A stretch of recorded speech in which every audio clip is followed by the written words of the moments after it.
Përshëndetje të nderuar miq të gazetës Lajm dhe Lajm TV. Jemi së bashku në emisionin e radhës nga pika e takimit. Sot, misafir në studio, kemi nderin dhe privilegjin që të kemi kryetarin e organizatës së veteranëve të luftës së UÇK-s, zotëri Besim Hodën, i cili përveç veprimtarisë së tij kombëtare, njëherët është edhe njohës i mirë i çështjeve aktuale politike. Zotëri Hoda, mirë se erdhët. Kënaqësi, faleminderit për ftesën. Kënaqësia është e jona. Do ta fillojmë këtë bashkëbisedim me një temë e cila besoj që është shumë e ndjeshme këtu te ne. Ajo është statusi i veteranëve të luftëtarëve të ushtrishirimtare kombëtare dhe të familjarëve të tyre, siç e dim gjatë atij konflikti ne kemi patur edhe shumë dëshmorë, të cilët kanë edhe familjet e tyre, por edhe veteranët janë që jetojnë këtu në vendin tonë. Mirpo statusi i tyre asesi nuk arriti të zgjidhet, edhe të paktën nuk u bë i statusi i barabartë me ato të shtëqotërit të Branitella. Si mendoni ju, pse pas gjithë kësaj periudhe prej 25 vitesh nuk arriti të gjendet një zgjidhje për statusin e veteranëve të luftës së UÇK-s? Dhe nëse Pala Maqedonase me siguri se nuk ka mirë kuptim për ta zgjidhur këtë çështje, po mendoni se partitë politike shqiptare e kanë dhënë maksimumin që ta rregullojnë këtë çështje një herë për gjithmonë? Shifni, statusi i familje dëshmorëve, invalidëve të luftës, po edhe i pjesëtarëve të UÇK-s, ka ngelur në kohën pikërisht fillimit të luftës dhe deri vazhdimit të luftës. Dhe me mbarimin e luftës, ky status nuk ka ndryshuar fare. Edhe në Kushtetutën e Maqedonisë, statusi i pjesëtarëve të UÇK-s, i dëshmorëve, invalidëve ngelet në atë vijë që gjithkush që ka marrë pushk ose në mënyrë direkte apo indirekte, këtu nuk është vetëm statusi, është statusi edhe i popullit shqiptar, sepse populli shqiptar ishte ai që mbështeti luftën e UÇK-s.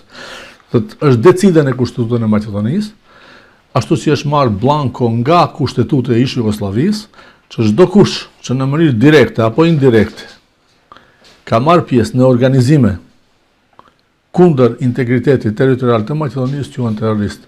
Dhe statusi i UÇK-s dhe i gjithë pjesëtarëve të UÇK-s, po dhe i popullit shqiptar në Kushtetutën e Maqedonisë është terroriste. Përveç disa përfaqësues të luftës, të cilët thirrën në emër të luftës, të cilët detyruan ushtarët e UÇK-s që atëherë, që u detyruam ta bëjmë edhe ne, duke na u thënë që kjo është vetëm një formë për shkak të dorëzimit të armëve, nëse e mbani mend ligji për amnesti. Dhe ju e dini që amnestohet vetëm ai që ndihet fajtor. Dhe ne as atëherë dhe as tani nuk jemi ndier fajtor dhe jemi shumë krenar për punën që kemi bërë. Këtë e bëri politika, këtë e bëri papikuria politike fatkeqësisht e përfaqësisë së luftës atëherë dhe vazhdon ta bëjë sot e 25 vjet.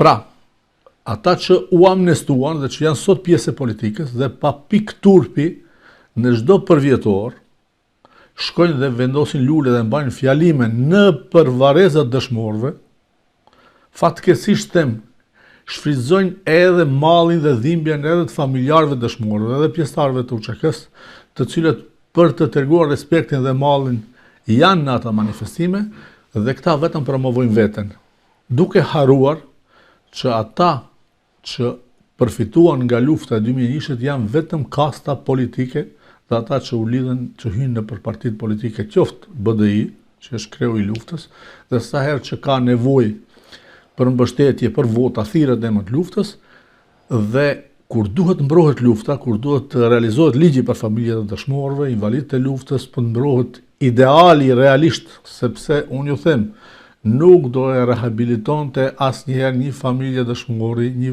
invalid lufte, një ushtar të UÇK-s, dhënia e një roge.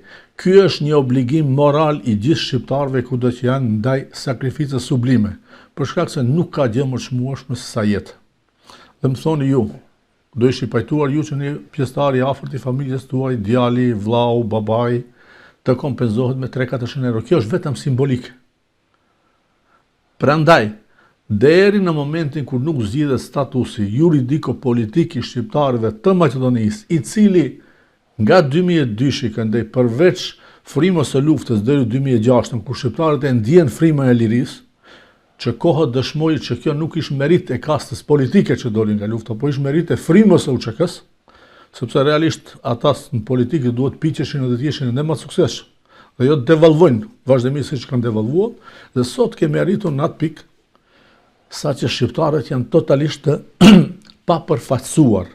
Nuk përmendet fare lufta dhe në anën tjetër e keni barë sa herë kanë bërë cirke të tilla, gjasmë se këta po e mbrojnë ose e ndalojnë ligjin për branitella, ta shuajtje branitella, që ne atë të sinqert kemi qenë gjithmonë kemi thënë që pjesëtarët e UÇK-s, invalidët të luftës, dëshmorët nuk duhet të kenë asgjë më pak dhe as më shumë se sa mund të kenë edhe pala tjetër, sepse ne e pranuam ndërprerjen e luftës.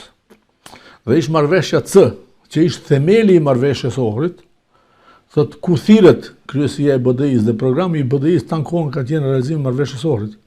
Dhe pikërisht themelet kryesore të kësaj marrëveshje ka qenë pjesa C e marrëveshjes Ohrit, pjesa e tretë, aneksi C, i cili në fillim duhet ndodh pajtimi mes palëve të përfshira direkt në konflikt dhe rehabilitimi i këtyre palëve në kompensim material dhe psikologjik, që kur njëherë nuk është bërë.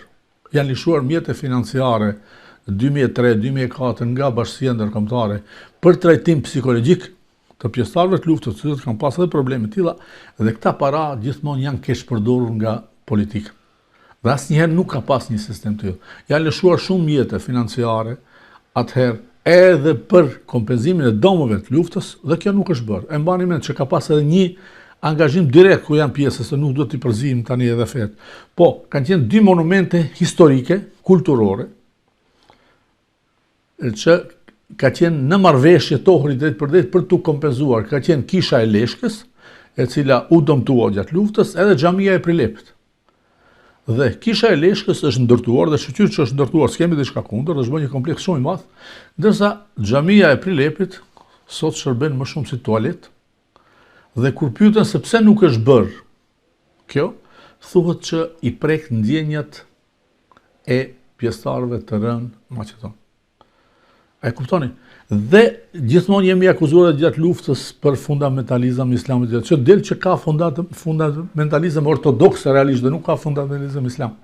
Do që ne absolutisht nuk kemi asgjë kundër shtyr që është ndërtuar. Domethënë këta janë dy bazat kryesore ku janë sprovuar. Pastaj e tjetër që të vazhdojmë. Ishin dy fitore minimale, që themi edhe pse marrëveshja e Ohrit nuk ishte një marrëveshje që siguronte të drejtat e shqiptarëve në Maqedoni. Ishte një marrëveshje e cila siguronte paqen, sepse çdo luftë bëhet për paqe. Dhe pastaj të kompenzohet. Ne nuk arritëm jo më të sigurojmë një marrëveshje për barazi etnike, ku ishin vetëm dy elemente në Kushtetutën e Maqedonisë, në ndryshimin që preambullën, thotë në marrëveshjen e Ohrit, të cilët ishin ndryshimi i preambullës, e cila e ktheu Maqedoninë në shtet qytetar, pra preambulla origjinale, sepse shumë shpesh kemi e shefni debatin e gjuhëve. Ky është mashtrim, ky është turp, që ata po vazhdojnë edhe mbas 25 vjetëve t'u hedhin shqiptarëve në sy. Dhe të shkretët i nxitin edhe studentët, duke e bërë të njëjtën punë që u bë gjatë luftës. Mbani mend gjatë luftës, politikanët që ishin sipërfaqe u zhdukën fare. Ishin vetëm djemtri. Kjo nuk ka ndodhur fatkeqësisht vetëm tani, ka ndodhur në Kosovë. Po shkoni ju bëni një shëtitje në varrezat e dëshmorëve në Kosovë, po edhe në Maqedoni. Mosha mesatare e dëshmorëve është 19, 20, 21. Që do me thonë që në momentet më të vështira të kombit, ne gjithmonë u lëm fatin të rinjve, që janë gati gjysmë adoleshentë. Njëjta gjë po ndodh tani me studentët. Unë isha ditë në protestë dhe përshëndes jashtëzakonisht shumë, dhe më bëzon shumë fakti që studentët përfundimisht kanë kuptuar, por nuk kisha dashur që të jenë pjesë e lojës politike, për shkak se aty pash 3 ministra shqiptar, të cilët kanë qenë ministrët e drejtësisë, ishin pjesë e protestës. Unë seriozisht nuk kuptoj me çfarë guximi ata mund të ishin pjesë e protestës. Çfarë guximi? Dhe do kisha dashur për shembull nga studentët që ata të kishin thirrë mbi lart, me emër mbi emër, duke i përshëndetur që janë pjesë e protestës, po të sqarojnë në aty sipër se pse kur ishin ata në atë objekt që e thirrnin Fillkovin, sepse Fillkovin nuk na ka borxh neve, mos harrojmë. Ai është neve borxh na kanë, pikërisht ne nuk kemi votuar, shef ne i ngatrojmë shumë shpesh punët. Thotë ne i kemi vetuar ekskluzivisht për fasuesit ton politik që tani mshehen mbas studentëve. Kjo është e turshme. Se bëjnë të njëjtën lojë që kanë bërë gjithmonë. Domethënë, pikërisht kur dalim thash te statusi, ju dini që 5 herë është plotësuar ligji për branitellat. Dhe këta bëjnë gjasmë sikur i kanë ndaluar. Branitellat nga 20 janar 2002 po të hyni, ta shifni.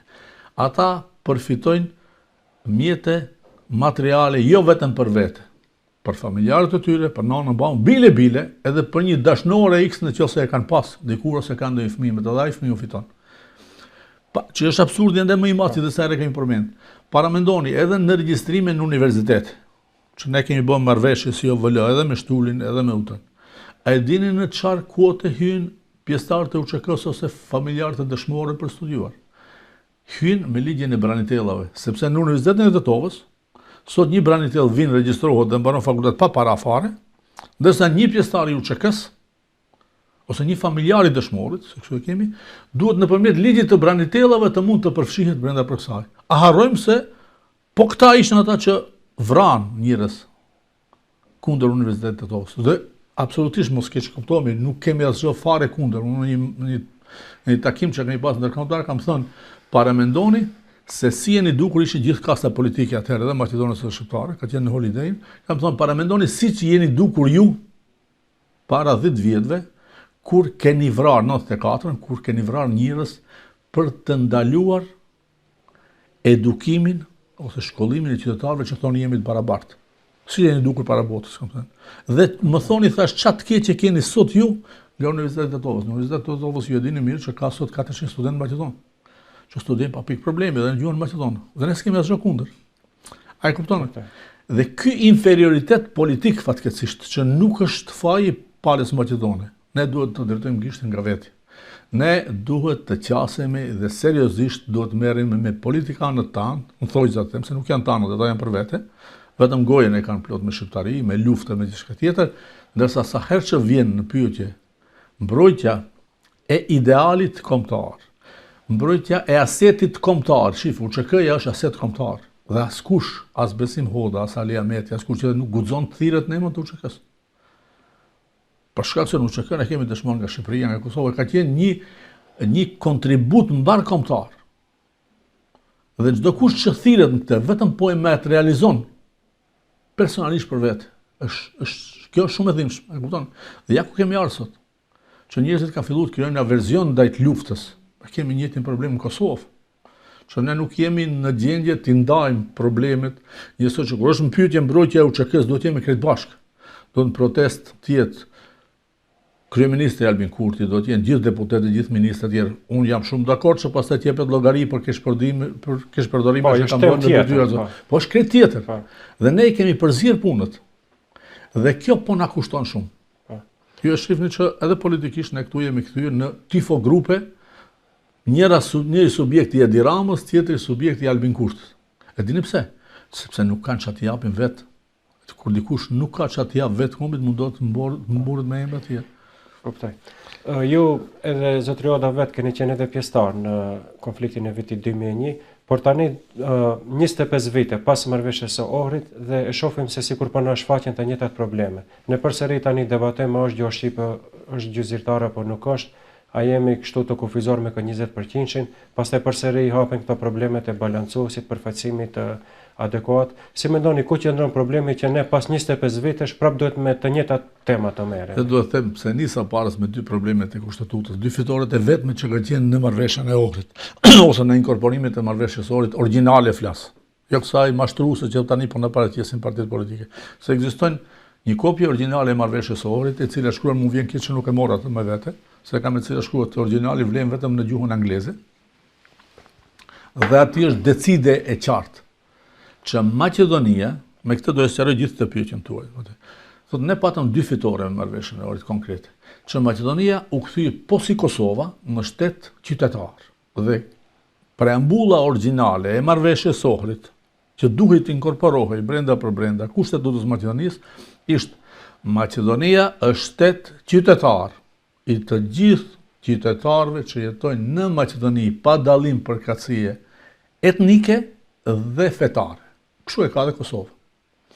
Qa u bë pastaj me kalkulime politike në bazë ndërprerjes luftës, ne prandaj atëherë po e them, unë kam bërë shumë debat me zotin Ali Ahmeti atëherë, dhe jo vetëm unë, po edhe një krahu i luftës, veçanërisht pjesa e Tetovës, që ishim shumë koshient në punën që po bëhej, që nuk duhet dorëzohen armët drejt për drejt derisa nuk realizohet marrëveshja e Ohrit dhe të bëhet dorëzimi gradual, realizimi pikave, pastaj dorëzimi. Për shkak se ne vetëm në forcë e kishim atëherë këtë, sepse edhe në shkrimin drejt për drejt marrëveshjes së Ohrit nuk ish drejt për drejt UÇK-ja, ish PPD dhe PDSH. Dhe në qoftë se kujtohu, ju jeni të ri sigurisht, doli një iniciativë e zotit Arban Xhaferi, të ndjeri zoti Arban Xhaferi, që ishte kopshme pastaj për ndryshimet që u bën në Kushtatut, që duhet ndrohej preambulla. Kjo ndodhi për shkak se Pala Maqedone filloi të bëjë presion, duke u thënë politikës shqiptare atëherë, këtu absolutisht nuk e amnestojmë zotin Ali Ahmeti, sepse gjithmonë zoti Xhaferi, unë jam dëshmitar vetë, dhe zoti Abdirahman Haliti, sepse ishte atëherë i meri dhe pastaj u ndrua. Thotë kanar Shqipkovic janë konsultuar që unë kam qenë aty. Janë konsultuar me zotin Ali Ahmeti. Dhe ky insistim që lindi nga zoti Arban Xhaferi për ndryshimin e preambullës, sot na kushton jashtëzakonisht shumë. Dhe ky është gafa kryesore e asaj që flasim tani për gjuhën. Dhe ne këtu e shitëm gjuhën. Si? Për shkak se Pala Maqedoni bënte presion sepse ju shqiptarët keni shtete dy, keni Shqipërinë dhe tani do keni një shtet tjetër, Kosovën, ndërsa ne mbetëm pa shtet. Për shkak se u kthy shteti në shtet qytetar. Dhe çau bë pastaj? U insistua në ndryshimin e preambullës, e cila 3 muaj, 4 muaj prapa, edhe mbasi sistimit jashtëzakonshëm, po e them këtu direkt tani, që ne bëm në Shqipkovic te zoti Ali Ahmeti, bile ka pas edhe kërcënime me armë se nuk guxoni të ndroni. Dhe këtë presion pastaj kemi bërë ke parti tjera, konkretisht ke PPD-ja. Kemi pas shumë takime atëherë me Abduladi Veselin, janë dëshmitar dhe me Ixhet Mehmetin, që ishte atëherë ministri i drejtësisë, që mos e ndroni, sepse kur bënin takime me ndërkombëtarët thonë nëse njëra nga partitë tuaja nuk e pranon, atëherë nuk ka ndryshime. Nëse gjithë e pranojnë, atëherë do ketë ndryshime. Dhe ne u premtuan nga zoti Gzim Ozreni, po e them këtu, në Shqipkovic, që në qoftë se tha bukfalisht, po e citoj, në qoftë se Kuranit i ndojmë një presje, a është më Kuran, nuk është, edhe marrëveshja e Ohrit nuk do ketë ndryshime fare. Dhe ndodhja e tjetra, si gjithmonë, mashtrime që preambulla e marrëveshjes së Ohrit e Maqedonisë me marrëveshjen e Ohrit u ndryshua. Në Maqedonia është shtet i kombit Maqedonas, sepse këta e kërkonin që tu kthehet shtetësia, presje që na kushton shumë, pjesës së ndarë të kombit shqiptar, kombit turk, kombit egjiptian, kombit rom, dhe ne hynë në kategorinë e gjithë këtyre punëve. Dhe në këtë fazë 20% shira, sepse me njerë mbas kësaj, shkruan gjuhë zyrtare, në ajo pjesë origjinale që nuk u ndrua, në shtetin e Maqedonisë, krahas gjuhës së popullit shumic, nuk përmendet fare gjuha maqedone, sepse e shoh që ta politikanë po luajnë tani po tallen, unë them do asjell marrëveshën ta. Krahas gjuhës së popullit shumic, është edhe gjuha e popullit që flet, popullit që përbën më së paku 20% të pjesës së përgjithshme të gjuhës, ashtu siç është rregulluar me ligj. Domethënë, këtu automatikisht gjuha shqipe me preambullën e marrëveshjes së Ohrit, me preambullën e re që u bë marrëveshja e Ohrit, gjuhën shqipe automatikisht e ktheu gjuhë zyrtare, sepse atëherë se tani e shoh që ka debate, nuk shkruan gjuha shqipe, shkruan gjuha 20%. Edhe për gjuhën maqedone nuk shkruante gjuha maqedone, shkruante gjuha e popullit shumic, krahas popullit shumic. Dhe kjo pastaj hyri në lojën që u bë tani dhe këta fillojnë mburën, ju e dini sa herë kanë deklaruar që është gjuha shqipe zyrtare, nuk është gjuha shqipe zyrtare ka qenë me marrëveshjen e Ohrit dhe këtë e bëri UÇK-ja. As Ali Ahmeti, as Zjadin Sela që po mburët, as dikush tjetër, UÇK-ja. Dhe kush e shiti këtë? E shiti politika dhe partitë politike shqiptare pa dallim. Ishte iniciative e Arban Xhaferit për ndryshim, ose mbroja atëherë me atë që ja bënin qefin vetvetes që kur shkruan pjesë ndar, automatikisht ne kemi drejtën të kërkojmë për bashkim, a e kuptoni? Që janë politika retorike, po, dhe këtu është deficiti. Dhe çfarë do të bëjnë shqiptarët? Shqiptarët do të kërkojnë o rikthimin e preambullës origjinale të marrëveshjes së Ohrit, që do ishte interesi më i madh i shqiptarëve, që Maqedonia të rikthehet në shtet qytetar, ashtu siç kërkojnë demokracitë perëndimore, siç është Kosova sot. Dhe shihni, Kosovë me 3% janë serbët dhe kanë gjuhë zyrtare, dhe askush nuk e fshin. Keni kaluar, askush nuk ka fshirje askund. Çdo dokument nuk diskutohet. Dhe tani, këta që kanë bërë lajthitje nga papjekuria ose nga interesi mbi gjithë, do të them nga interesi më shumë, sepse këta kur është pyetje për ta mbrojtur interesin kombëtar dhe për ta mbrojtur karriket dhe interesin personal a familjar ose grupor, gjithmonë kanë zgjedhur këtë dytë. Ky është problemi. Dhe tani po mundohen me na shit pralla, ose po del tani opozita, ose edhe këta tjerë që nuk amnestojnë, këta që janë tani në pozitë, sepse çështja e gjuhës tani kur jemi me studentët nuk kërkon ndryshim kushtetute. Është një praktikë që do ta bëjë vetëm ministri. A nga 2002 deri para 2 vjetësh, 80% të kohës ka qenë ministër shqiptar dhe se ka bërë fare. A e kupton? Dhe tani kemi, shifni që ka zonë ka qenë gjuha shqipe, ish përpara, si ish tani me ligj pa ligj. Jo, me kushtetut ka qenë gjuha shqipe zyrtare dhe këta zotërit e shitën. Dhe këthyn tani u mundoshin të mbrohen me ligj. Ti po shkel kushtetutën, që ke fitu me gjak, dhe tani po arsjeton se ka pas ligj që gjuha shqipe. Pastaj fundit, ç'na duhet neve, shifni ç'a bën mbrojtjes. E kemi çuar Komisionin e Venecias, shifni. Maqedonia është shteti i pavarur. Komisioni Venecias është një komision këshillues. A e kupton? Nuk ka asnjë peshë juridike. Kjo disi ngjan. Ju kujtohet prokuroria speciale që u zgjodh atë që u bë shumë buje, u kriju revolucioni Laraman ende këndej. Të krijosh një prokurori speciale dhe mos ketë një gjykat speciale është një mashtrim. Prandaj dështoi edhe prokuroria speciale. Edhe po krijohet një praktik se cili ligj duhet të shkojë në Komisionin e Venecias. Kjo është që s'ka nevojë. Kjo është idiotlëk, jo që s'ka nevojë. Është një komision këshillues dhe dikush këshillohet i padituri. Po shek ti ke kushtetutën. Thotë kjo vetëm për të humbur kohë, për të marrur kohë si partia konkret që është tani, pushtet nga pavësia e vet për të përballuar palës maqedone, si pjesa tjetër që është në opozitë tani që mundohet t'i lajë gjithë ata mëkate që i ka bërë brenda kësaj kohe.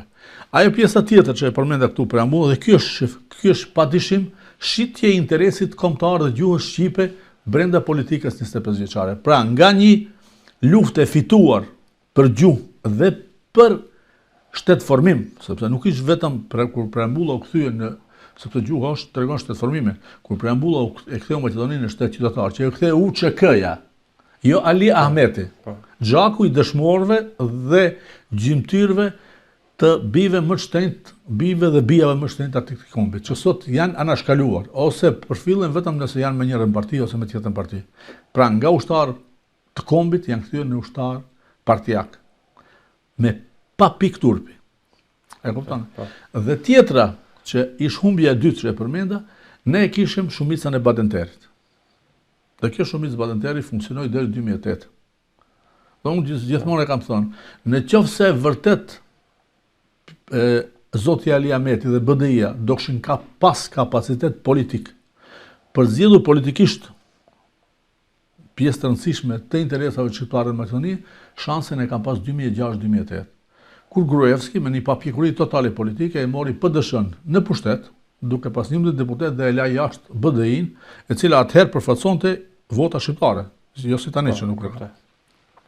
Dhe Zoti Ali Ahmeti në vend që këtu të mobilizohet duke pasur edhe fjalën e ndërkombëtarëve, sepse ndaloi luftën, u tregua i pjekur, i paqe, respektoi faktorin ndërkombëtar, në vend që Zoti Ali Ahmeti atëherë me 18 deputet, duke pasur edhe zërin politik, edhe përfaqësim politik shqiptarëve, shumicën, të zgjedh statusin e shqiptarëve edhe në opozitë, ai trokiste në dyert e Gruevskit vazhdimisht duke bërë bisedime për të qeveri. Po. Dhe çau bë, pastaj më njëherë hyn në hyrjen në qeveri 2008, në 2010 e ripërsëriti ligjin për amnesti për kryesinë e luftës, që mos bëhet pjesë e trajtimit në Hag. Dhe ajo që është ende më turp, nëse e mbani mend, dënimi që u bë i vetmi njeri i cili shkoi në gjykatën e Hagës nga Maqedonia ishte Tarshulovski.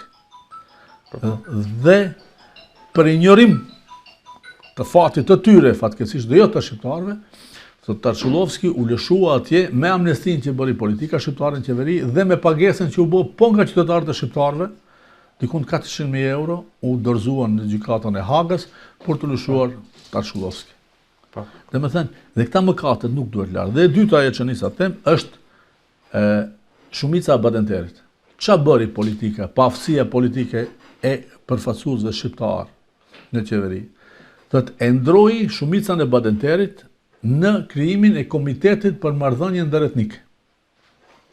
Dhe për të sqaruar për shikuesit tuaj, çaj shumica e patenterit ishte më pak sa ajo që kanë serbët në Kosovë, që fatkeqësisht kjo është një fiasko politike e subjekteve politike shqiptare që nuk arritën marrëveshje roli ta bëjnë. Mirë po, ishte një garancë e cila nuk lejonte majorizimin e pakicës ndaj shumicës, sadopak. Ishte ajo me 50-50. Po çau bë pastaj me ndryshimin, me fiaskon dhe mashtrimin politik që u bë. Krijimi i komitetit për marrëdhëniet etnike, nëse e mbani mend, Ermira Mehmeti u caktua atëherë kryetare e komitetit, dhe kështu pa të mështrim, është një komision i veçantë jashtë parlamentit, me pjesëtar parlamentit, i cili çështjet e ndjeshme ndëretnike i trajton në mënyrë të veçantë pa më kaluar në parlament. Mirë, po ku është mashtrimi këtu? Mashtrimi është sepse gjithmonë duhet të ketë quorum. Dhe quorumi ç'a duhet të jetë? Duhet të jetë 51% pjesëmarrësve. Ç'a bën të vëmëroj atëherë? Nuk merrte pjesë asnjëri nga përfaqësuesit maqedon dhe ish kështu përbërja. 50% do të jetë deputet pakicës dhe 50% deputet e shumicës. Dhe gjithmonë politik përpara vëmëroja dhe se moja i merren Turqit, Romët u jepnin nga një dy deputet për këtë arsye për ta minimizuar 50%. Dhe kur nuk arrishin këtë, nuk merrnin pjesë dhe ky komitet ka 15 vjet që nuk ka mbajtur mbledhje. E kuptoni? Dhe ky është devalvimi dhe mashtrimi politik. Nuk do them pavësi, sepse të ishin vërtet pavë, nuk do ishin bërë milionerë tani për vetë, edhe për njerëzit kastën që e kanë për rreth. Po kjo është që kur ata kanë pasur opsionin për mbrojtjen e interesin e shqiptarëve dhe për të mbrojtur kariket e veta dhe interesat e veta, kanë zgjidhur këtë dytën fatkeqësisht. Unë nuk them që ata nuk e duan shqiptarin, e duan, po jo kaq sa kjo tjetër. Dhe aty ka dy zgjedhje, o do e mbrojsh këtë, o do e marrësh këtë, dhe kur e merr këtë, kjo tjetra mbet. Zotëri Hoda, ju në disa paraqitje të fundit publike keni paralajmëruar edhe formimin e një partie të re, një subjekti të ri politik, që nëse shohim demokracinë, me siguri se është shëndosh për demokracinë, është të ketë edhe parti tjera, sepse edhe kur ka më shumë mendime, mendoj se është edhe më e dobishme.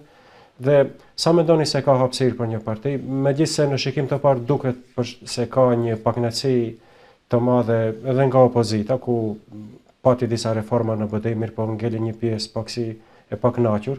Pastaj edhe me siguri se ka një pjesë e votuesve që janë të zhgënjur edhe nga subjekti që është tani në qeveri, nga Vleni, dhe cili do të kishte qenë ai targeti juaj, domethënë cili do të kishin qenë ato votuesit të cilët mendoni ti ka vetja kështu që ti afroni, kur dihet se edhe ka edhe një pjesë të madhe të popullatës të cilët janë të pakënaqur, por edhe që bojkotojnë zakonisht zgjedhjet. Juve si u shkojnë punët në drejtim të kësaj formimit të partisë së re? Shifni, realisht do bëhen më ilustrative të sqaroj. Ne me vetë pakënaqësinë dhe mos angazhimin drejt për drejt, pavarësisht ofertave që kemi pasur edhe nga opozita, edhe nga pozita, jo vetëm tani, edhe për nga fillimi. Unë 2002 kam refuzuar të jem pjesë e pushtetit për shkak se kam thënë, unë nuk jam gjendje që atë që mi ka vrarë shokët e mi ta bëj zot shtëpie. Nuk mund ta luaj këtë lojë. Kështu i kam thënë zot Taliametit dhe prandaj nuk jam kyç në politikë, jo se s'di ta bëj. Po kam qenë shumë i sinqert në këtë që kam thënë. Për shkak se nuk u rehabilitua realisht, nuk pati një pajtim konkret direkt. Më thash, shtëpia mund të jetë e fortë nëse themelet i ka të fortë. Dhe themelet e marrëveshjes së Ohrit, fillimit ishte rehabilitimi, atë që thatë ju, edhe zgjedhja e statusit të barabartë. Ne kemi shumë praktika të tilla, ka qenë praktika e Belgjikës, që ka pas një luftë qytetare atje, që fajtor ka qenë kushtetuta, edhe në luftën e Maqedonisë. Ju dini që UÇK-ja me qëndrua preambulla, UÇK-ja kishte drejt dhe fituesja e luftës morale dhe konkrete ishte UÇK-ja, sepse u ndryshoi një preambull, një sistem politik, e pranoi gabimin dhe ndura. Dhe kush kërkoi falje? UÇK. Shef, të jesh në të drejtë dhe të detyrohesh të kërkosh falje dhe pastaj mos jesh spaku i barabartë. Ky është debakli dhe ky është arsyeja pse unë nuk u kisha. Dhe bukfalisht ka qenë përgjigjja ime, nuk jam në shitje. Jam në gjendje të sakrifikoj gjithçka, po jo të shitem dhe ta shet atë kontribut fare modest atëherë në krahasim me zotin Aliameti. Dhe jo rastësisht ne kemi qenë gjatë luftës bashkë. Dhe jo rastësisht mbas luftës nuk jemi bashkë. Pse? Sepse ne njohim kontributet dhe askush nuk guxon të ja mohoj kontributin e zotit Aliameti në luftë Kosovës, kontributin shumë vjeçar që ka bërë edhe në luftë Maqedonisë. Mirë po askush nuk mund të amnestoj që fal atij kontributit sot të në përkëmben të gjitha e sakrificë dhe gjitha e gjaku i derdhë, sepse kombi nuk është pronë personale e individëve, edhe nuk është që matet me kontribute.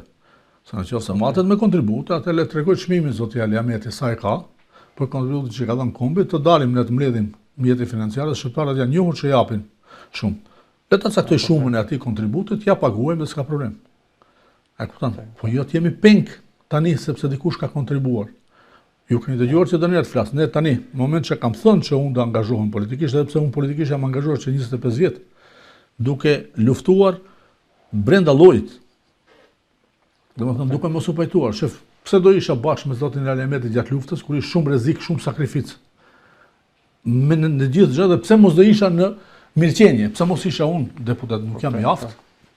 Isha në datrallët përfaqësues të UÇK-s që isha me fakultet. Kam qenë përjatër magjistri farmacisë, las gjithçka dhe u kyça. Mirë, po këtë nuk e bëra për të përfituar personalisht. E bëra që të fitojnë fëmijët e mi, të fitoj kombi im dhe ta kthejmë derën në përkëmbur që u bëri politika paraprakisht para asaj. Dhe fatkeqësisht ç'a bëm, u ndryshua vetëm kasta politike dhe mentaliteti politik ndeti njësoj. Ne sot, mbas 35 vjet demokracie dhe mbas 25 vjet luftë, jemi në një status, në një gjendje shumë më të keqe se atëherë. Pse ndodh kjo? Për shkak se faktori politik që thoni ju ka vend. Këtu nuk ka realisht nuk ka shumë parti politike, këtu ka një parti politik. Dhe ne mundohemi të krijojmë një opsion dytë. Sepse po t'i analizoni, qoftë figurativisht, qoftë edhe me veprimet, ta që janë në vlenë, dje kanë qenë BDI. A kupton? Ta që janë BDI, dje kanë qenë PPD, një pjesë PDSH. Është po e njëjta kastë, është një qëndim. Të gjithë këta kanë luajtur njëjtin rol. Kur ka qenë puna të mbrojnë interesat, e ku nuk e them unë, e tregon situata ku jemi. A jeni dakord ju që jemi në gjendje më të mjerueshme se për herë tjetër? Ju e dini që në parlamentin e Maqedonisë, nga viti 2012, keni dëgjuar ndonjë debat shqiptaro-maqedon për çështje etnike? Jo. Debatet janë PDSH-ja shante BDI-n, doli pastaj ASH-ja shante BDI-n, BDI-ja shante ASH-n. Erdhi momenti kur këta rrezikoheshin, bëheshin bashkë, mlidheshin bashkë. Shanin tradhtar, patriot, botë serbe, të smur psigjik, të çmendur, ndaj kur ti shohësh pastaj kur sa herë u vjen interesi personal bashkë. Lavdërojnë si kur sa patriota njëri me tjetrin. Dhe këta tjerë që ishin brenda BDI-s, nga interesa njësoj të ngushta personale, kanë dalur tani kanë krijuar një grupacion. Pra, ky është një brum i gatuar, njësoj që merr forma ndryshme. Herë shkputet, herë bëhet kolaç, herë bëhet pite, e kupton? Thot, sepse domethënë ne nuk kemi disa parti politike, kemi një kastë politike e njëjtë e cila merr forma ndryshme.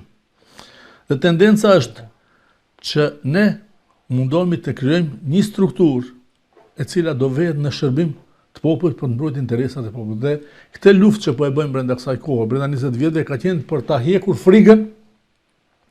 frigën te shqiptarët se këta nuk janë zot. Se këta jo vetëm kur një herë 4 vjeç kur vim në zgjedhje, por çdo ditë duhet japin llogari para. Se jo sillen si mbret para gjithë. Jo të fshehen tani mbas studentëve kur dalin në protesta, po të turprohen sepse nuk e kanë bërë gjuhën. Dhe unë, po që atje në vend studentëve, nuk do dilja të Filkovi. Shif, historia po përsëritet, po e them diçka. Më kujtohet vetvetja në vitin 2000, ne mbaruam Shqipëri, me që nuk kishim drejt studimi këtu. Vitin 1998 kemi qenë 627 student mbaj mend që kemi mbaruar këtë diplomuar dhe nuk na njifshin diplomat. Maqedonia nuk njifte diplomat. Diplomat e Shqipërisë. Diplomat e Shqipërisë, po, nuk njifte. Dhe ne u organizuam, njësoj si që organizuam në protest. Patëm një takim në Hotel Ignacia, dhe u zgjodhëm një grupacion, 4 përfaqësues të takohemi me strukturat politike. Insistimi im atëhershëm ishte që ne duhet protestojmë para partive politike shqiptare, para PPD-s dhe PDSH-s ishin atëherë, dhe jo të para Ministrisë së Arsimit. Sepse ata i kanë votat tona, ata kanë marrë, ata janë përfaqësuesit tanë. Dhe ç'a bëm ne? Jo me insistimin e disa njerëzve që ishin shok atëherë, po unë nuk kisha ditur që ata ishin më njëherë ishin bërë pjesë partive politike. Thotë bëm takim me zotin Xhaferi, ishte atëherë ishte pjesë e qeverisë, po. Dhe mbas 3 javë diku të bë takimi, isha vërtet shumë i mërzitur sepse PPD dhe PDSH-ja bashkë nuk kishin 625 diplomuar. Po të mësh. Unë gjithmonë u thosha aty ne nuk duhet të jemi në nivelin e lutjes. Kuptoj. Ato do të qove që dhe ku kemi shkuar, Tani nuk dua se unë nuk nguroja si përmendje emrat e personave që kanë qenë student, që sot atëherë ishin PDSH, sot tani kanë qenë gjatë kësaj kohe kanë qenë BDI. Ata e dinë që do të ndëgjojnë, po nuk është ndoshta e hijshme të va përmendje, edhe pse nuk nguroj fare të va përmendje emrat. Ata në mënyrë ashtë për ulje e lutnin zotin Xhaferin, saqë unë habitesha se nuk ishte qëndrimi i shokëve takim që ishte. Dhe unë në fund intervenova, tash unë po do mundohem ta përcjell zërin e studentëve që nuk është zëri i lutës, që po e bëjnë ta shokët e mi. Kemi ardhur du të themi që ne jemi 627 të diplomuar, të cilët nuk kërkojmë mëshirë, siç po kërkojnë këta shokët e mi tani, që pastaj ndruan kastat politike, që sigurisht them do vi kohë që do ta përmendë edhe emrat. Thash përkundazi, ne kemi ardhur të themi zoti Xhaferi, që ju keni obligim të drejtë për drejtë për ta zgjidhur këtë si problem, sepse ne, megjithëse në prindëve tonë, me financat e prindëve tonë, kemi studiuar dhe kemi ardhur si një bagazh këtij shteti, që s'ka dhënë kurrë fare kontribut për këtë. Dhe ju e keni obligim ta bëni, se përndryshe do keni planin B dhe C, që nuk do jetë në interes tuaj. Për shkak se mos harroni, kam thënë vetë diçka, vetëm po të organizohemi politikisht ne, kemi më shumë se ju dy bashkë po bashkuat. Mirë, po serviliteti dhe mundësia aty në përgjitur brenda studentëve atëherë njerëz, të tillë njësoj protesta u bë, unë nuk u ndava, u bë protesta para ministrisë, protesta dështoi dhe dini kur u zgjodh çështja e ligjit, kur u bë ligji për njohjen e diplomave. Kur filloi lufta e UÇK-s. Është marrëveshja e Lisabonës, cila ndodhi në shkurt të vitit 2001, lufta krisin 16 shkurt, mbas 10 ditëve, Maqedonia kërkoi vullnetarisht që ta ndrojë, sepse unë atëherë kam dhënë një deklaratë që kam thënë që në luftë nuk jam për Ali Ahmetin, nuk jam për kënd, jam për atë që më shmohuar studiojnë në gjuhën shqipe, më shmohuar edhe shkollën e mesme, se ne kemi pasur probleme në shkollën e mesme në gjuhën shqipe, dhe prandaj ky shtet më ka krijuar armik, dhe prandaj jam mal sot. E kuptoni? Që fëmijës tim mos i ndodh kjo. Fatkeqësisht historia po na përsërit. Dhe unë do kisha dashur, po bëj një apel edhe publik, studentëve që i mbështes, isha ditë në protest, që të tregohen më syçel, duke mos ra pre as e autoritetit falso të krijuar që po u krijohet medialisht, po thjesht të jenë me këmbën tokë për të kuptuar që këta njerëz që politikisht po i ofrojnë, kërkojnë janë si vampirat, kërkojnë vetëm gjak të ri për të transformuar prap në pozicionet e tyre politike. Dhe do i kisha lutur që mos jenë pre e këtyre ndryshime dhe i inkurajoj dhe i mbështesin vazhdimisht në gjitha përpjekjet e tyre dhe kanë jashtëzakonisht shumë drejt dhe vjen shumë keq që këta nuk e adresojnë problemin e tyre përpara subjekteve politike shqiptare. Një temë tjetër që është që diskutohet tani është ai sa partitë tona sa kanë radhat e tyre intelektual. Është krijuar një botkuptim në kohëve të fundit për partitë të cilat kanë ekzistuar gjatë viteve 90-ta, PPD-ja posaçërisht, po edhe PDSH-ja, se ato ishin partitë të intelektualëve. Dhe vetë kur thuhet kjo, partitë e tanishme sikur ndjehen kështu në siklet apo në deficit. Si mendoni ju pse atë që përmendet edhe ju pak më herët se kemi problem me përfaqësimin tonë si popull shqiptar? A mendoni se ndoshta edhe të vetë intelektualët mungon guximi për të kiqur drejt për drejt në politik, apo ndoshta janë edhe vetë partitë politike të cilat nuk u japin hapësirë intelektualëve? Shumë do bëj një analizë për të kuptuar realitetin, sepse këta i kam analizuar, sepse vërtet më vjen keq se si mund ne të degradojmë vazhdimisht në këtë formë.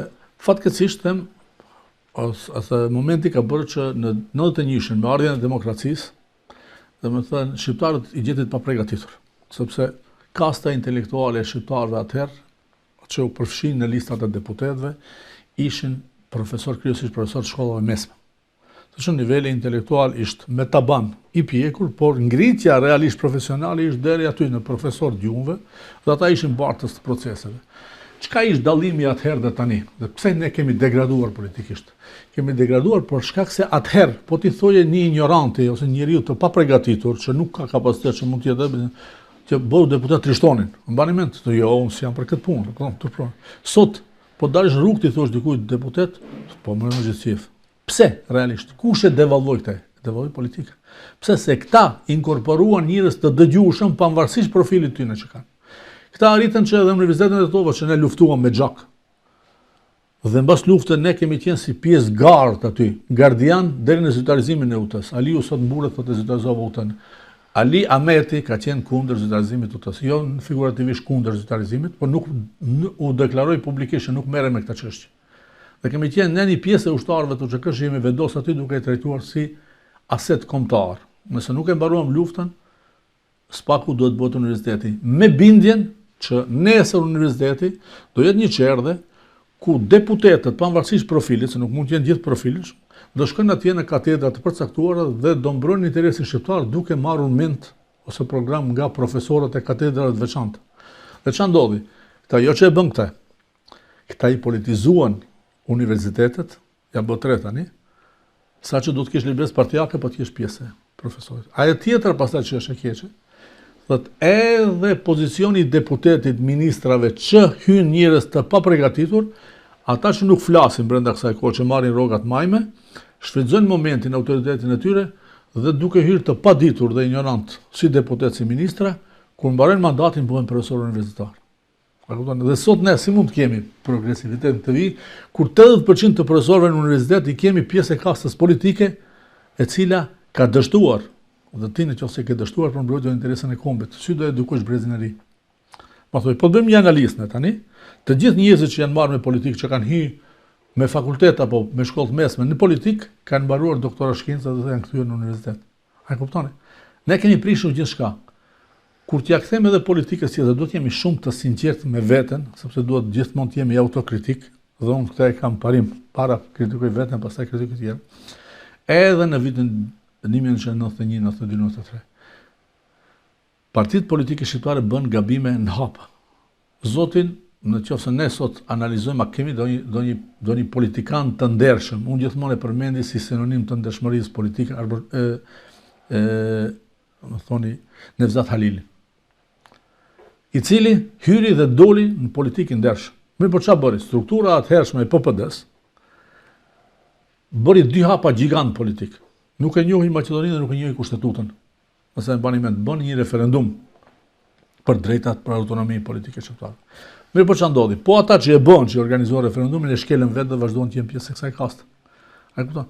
Kjo është ajo tradhtia që i bën vetes dhe kombit. Kush ishte ai që mbeti i ndershëm? Vetëm profesori Nevzat Halili. Çdo respekt edhe nga këtu. Domethënë, dhe këta mashtrime që ne shumë shpesh i quajmë politik për të bërë, ose shumë shpesh thuan politika është ajo që i ndron njerëzit. Jo. Janë njerëzit ata që shtiren ndryshe dhe kur në politikë tregojnë fytyrën e vërtet. Sepse njerëzit e mirë bëjnë politika të mira dhe njerëzit e këqij bëjnë politika të këqija. Nuk është e vërtetë që politika i ndron njerëzit. Përkundrazi, politika dhe pushteti dhe paraja e nxjerrin fytyrën e vërtet të njerëzve, të cilët janë aktorë brenda asaj kohe që nuk kanë pushtet. Prandaj është një fjalë e madhe që e thot zoti Alija Izetbegović Indier, ka thënë që kafsha është e rrezikshme kur është e uritur, ndërsa njeriu i rrezikshëm kur është i ngopur. Dhe shifni, ta të ngopshë që janë pangopshëm. Ta që janë të hanë njëri tjetrin, kokën e njëri tjetrit, duke harruar që në politikë nuk janë për njëri tjetrin duke luftuar, janë për mbrojtjen e interesave shqiptarëve. Dhe ta kanë harruar qëllimin pse janë politikë.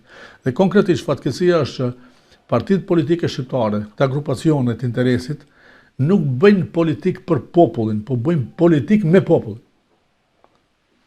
Fatkeqësisht. Një temë tjetër që është diskutuar këtu te ne është se partitë tona politike sikur nuk e kanë atë autonominë vetë të veprimit, mirë po janë të ndikuar nga jashtë. Në realitet thuhet se te BDI-ja ka ndikim të madh kryeministri i Shqipërisë Edi Rama, ndërsa te Vleni ka ndikim të madh kryeministri i Kosovës Albin Kurti.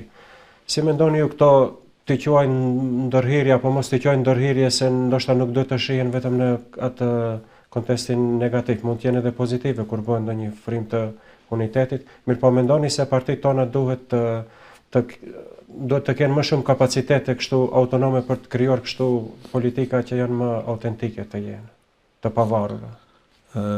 Shifne, ne jemi një popull, ne jemi një komp. Në përgjithësi. Politikisht, ne vetë kemi pranuar që të jemi ndarë. A e kuptoni? Kemi pranuar vetë kushteturin e Maqedonisë, zoti Ali Ahmeti ka fjalën plot që Maqedonia është shteti, jo unë ndaj këndej. Dhe kur zort thirret Edi Rama.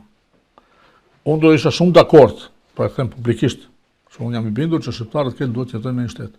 Neve rrethanat historike, pamundësitë eventuale e forcës pushtetit tonë, edhe në gjatë luftës që u ndërpres se ka shumë akuza u bë për të, absolutisht që qëllimi se lufta është mjeti final për zgjedhjen e problemeve politike. Domethënë, absolutisht që shqiptarët po bëjnë një analizë, janë për të jetuar me shtet bashkë. Mirë po, me që ne kemi pas edhe ndihmën e faktorit ndërkombëtar në realizimin e qëllimeve tona, ne kemi pranuar me shtrirjen e dorës pajtimit 2001-shit, ne shtrim dorën e pajtimit për të bashkëjetuar në të shtet. Fatkeqësisht, Pala Maqedone nuk është duke pranuar, duke kapur këtë dorë në mënyrë të sinqertë, dhe gjithmonë e ka kapur falso. Mirë, për këtë dorë falso ja ka shtrënguar politikës dhe jo shqiptarëve të Maqedonisë. Kuptoni, dhe politika gjithmonë e ka kapur. Dhe çuditërisht, sa herë që më zor, orientohet dhe ndikohet, nuk ndikohet nga atje, kërkon ndihmë nga atje. Dhe ne gjithmonë kemi ngritur zërin edhe në Shqipëri dhe në Kosovë. Shqiptarëve të Maqedonisë u duhet shumë institucioni Shqipëri, institucioni kryeministri i Shqipërisë, institucioni presidenti i Shqipërisë, sepse fundit në Kushtetutën e Shqipërisë në 98 thotë që obligohet shteti shqiptar të mbrojë gjithë shqiptarët kudo që janë. Ne ka obligim kushtetues. Nuk shkruan të mbrojë partitë politike. A kuptoni? Nuk shkruan askund. Ali Ahmeti, kushdo qoftë ai, ose një grupacion politik. Shqiptarët jashtë territorit të Shqipërisë natyral. Dhe këta njerëz nuk kanë ndikim. Këta janë të paaft totalisht dhe kërkojnë tani shpëtim. Te zoti Rama, si e shfrytëzojnë këtë shpëtim? Dhe çfarë bëjnë ende më shumë krim? E shfrytëzojnë për momentin papajtueshmëritë politike që ndodhin, që fatkeqësisht ndodhin që urojnë të jenë shumë të thella me zotit Rama dhe zotit Kurti. Dhe grupi tjetër tani në pamundësi dhe në paaftësi për të pasur kapacitet personal mburret me Albin Kurti. Albin Kurti ka një obligim është kryeministri i Kosovës dhe ka obligim ndaj qytetarëve të Kosovës. Që fatkeqësisht Kosova, për shembull, ne po tregojmë një fytyrë të zezë tani duke luftuar 100 vjet për një shtet dhe sot nuk jemi duke u marrë vesh në pavarësisht kush i ka fajet. Pavarësisht kush i ka fajet. Domethënë, po kur është pyetje shteti, absolutisht duhet gjendet kompromis. Absolutisht nuk rehabilitoj asnjërin palë. Po kur është pyetje shteti, autoriteti i shtetit, lufta, gjaku i dëshmorëve, absolutisht nuk ka këtu inate personale. Duhet bëhet një zgjidhje. Pik.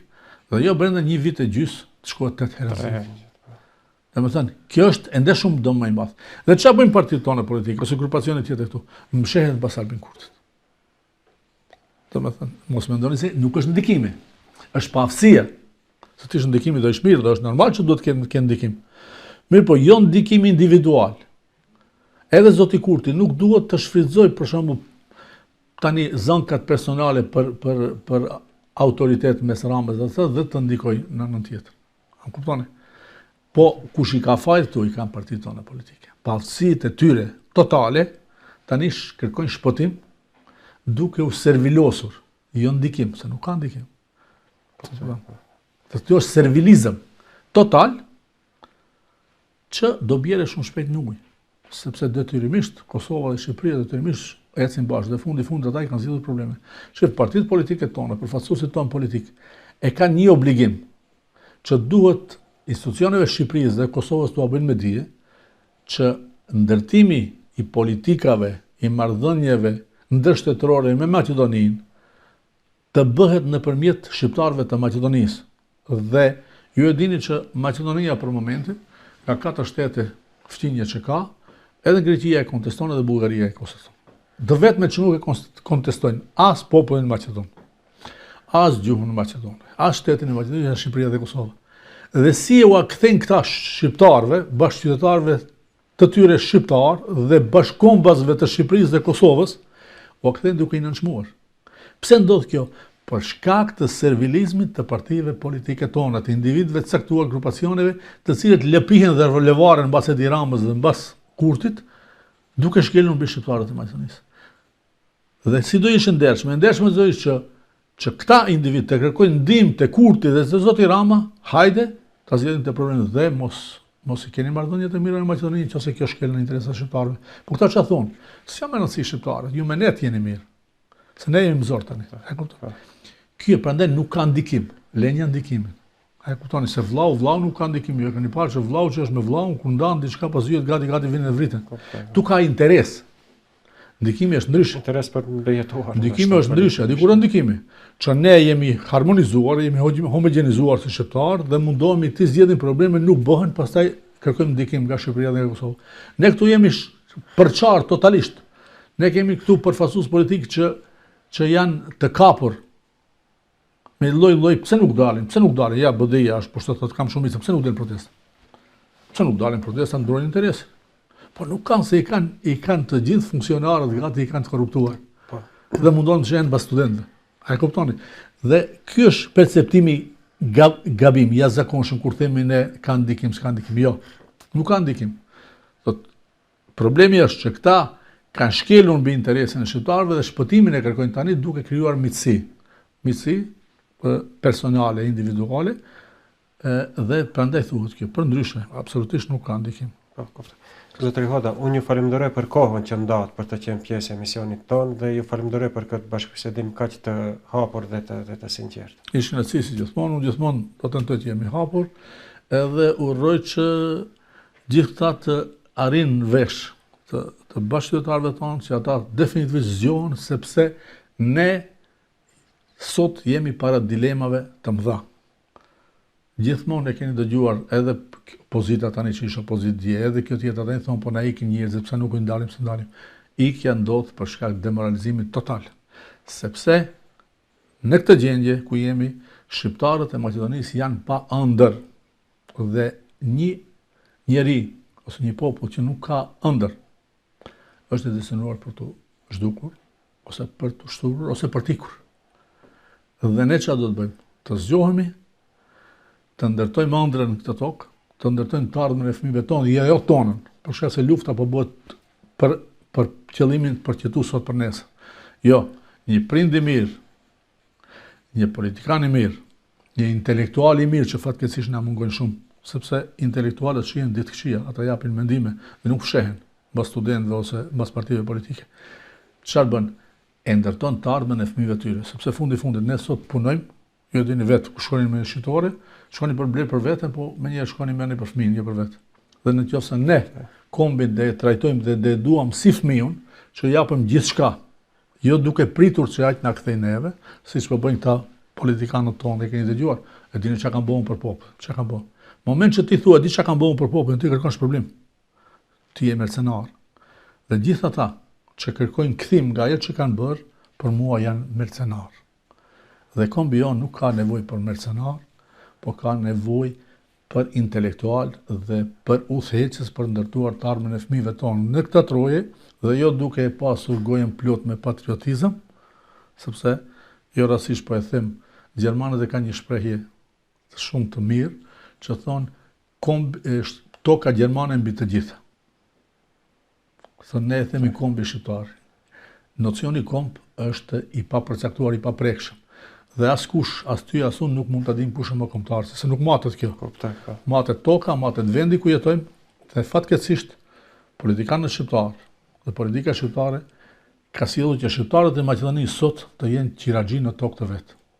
Po e përfundojmë me këtë, që mjafton sot zoti Mickovski që ka politikë absolute tani dhe pushtet absolut në këtë përçarje që bëjnë Partia Shqiptare, të nënshkruajë një marrëveshje me qeverinë serbe për bashkëveprim të policisë dhe ushtrisë në Maqedoni, dhe kjo legjitime për shkak se ne e njohim si kryeministër, ose ne fundit nuk duhet hyjmë afër. Ne sot marrim vaksina fëmijët tanë marrin nga institucione shtetërore, marrin bukë, marrin gjithçka nga këtu dhe ki sillet si armik. A kupton? Dhe këtu është halli i madh që ne jemi shumë shkurtpamës dhe nuk po i shohim punët siç duhet të bëjmë, dhe bëj apel që përfundimisht shqiptarët dhe intelektualët, nëse kanë betë do intelektual, të çohen, të ngrenë zërin, të bashkohen bashkarisht në iniciativa që po ngrihen, dhe përfundimisht jo për të rahur gjikse njëri tjetër, jo për të ndihmuar besimin dhe tek tjetër, thjesht për të ndihmuar vetveten. Se iniciativa që ne kemi ngritur është thjesht një iniciativë për të zgjuar angazhimin dhe për të ndërtuar të ardhmen e fëmijëve tanë. Ju falenderoj edhe një herë që ishit pjesë e emisionit. Grazie, të gjithë. Faleminderit.